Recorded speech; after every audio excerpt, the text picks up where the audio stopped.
Resumo do caderno de erros, para não errar mais.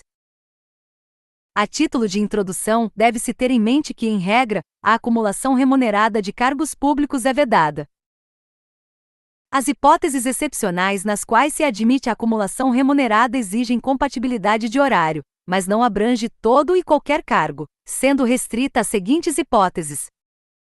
Artigo 37 da Constituição. É vedada a acumulação remunerada de cargos públicos, exceto, quando houver compatibilidade de horários, observado em qualquer caso o disposto no inciso 11. A de 2 cargos de professor. B. A de um cargo de professor com outro técnico ou científico. C. A de 2 cargos ou empregos privativos de profissionais de saúde, com profissões regulamentadas.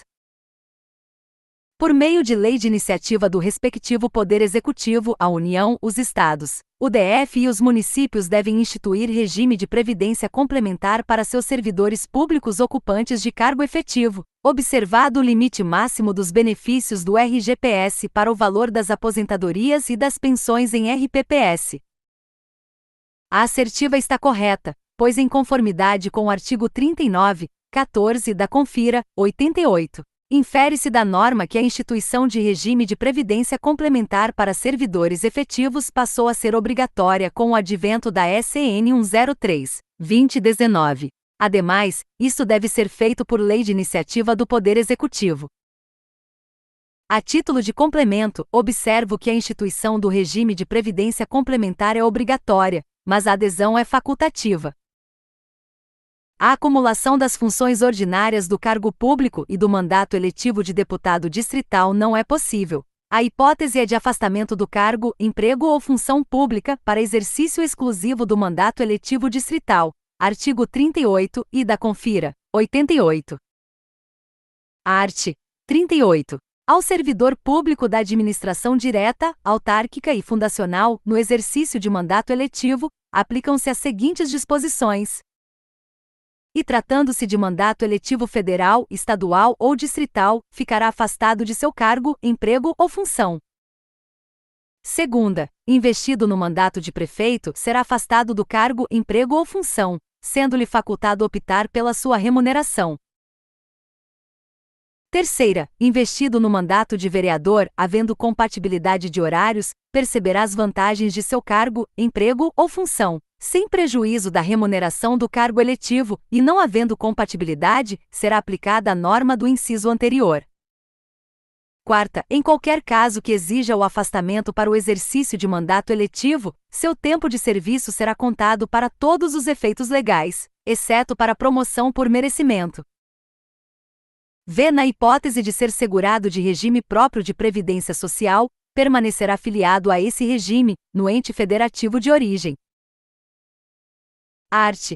37-X. A remuneração e o subsídio dos ocupantes de cargos, funções e empregos públicos da administração direta, autárquica e fundacional, dos membros de qualquer dos poderes da União, dos Estados, do Distrito Federal e dos municípios, dos detentores de mandato eletivo e dos demais agentes políticos e os proventos, pensões ou outra espécie remuneratória, percebidos cumulativamente ou não, incluídas as vantagens pessoais ou de qualquer outra natureza, não poderão exceder o subsídio mensal em espécie dos ministros do Supremo Tribunal Federal, aplicando-se como limite nos municípios, o subsídio do prefeito e nos estados e no Distrito Federal, o subsídio mensal do governador no âmbito do Poder Executivo, o subsídio dos deputados estaduais e distritais no âmbito do Poder Legislativo e o subsídio dos desembargadores do Tribunal de Justiça, limitado a 90,25% do subsídio mensal, em espécie, dos ministros do Supremo Tribunal Federal, no âmbito do Poder Judiciário. Aplicável este limite aos membros do Ministério Público, aos procuradores e aos defensores públicos.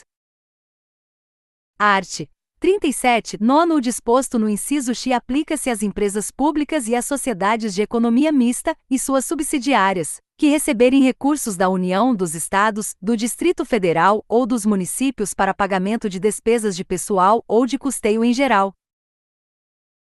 Após ampla mobilização da oposição, 175 deputados federais subscreveram requerimento de instauração de Comissão Parlamentar de Inquérito, CPI, no âmbito da Câmara dos Deputados com o objetivo de analisar a presença ou não de autorização para as operações externas de natureza financeira realizadas pelos estados e pelo Distrito Federal. Com a instauração da CPI, foi deliberado que não seriam acolhidos requerimentos de interceptação telefônica, os quais não seriam abrangidos pelo potencial expansivo dessa comissão de natureza temporária. À luz da sistemática constitucional, é correto afirmar que a narrativa somente apresenta irregularidade em relação ao objeto da CPI. CPI, além de ter que ter relevante interesse nacional, tem que ser cada um no seu quadrado. A federal não pode tratar de assuntos dos outros entes federativos.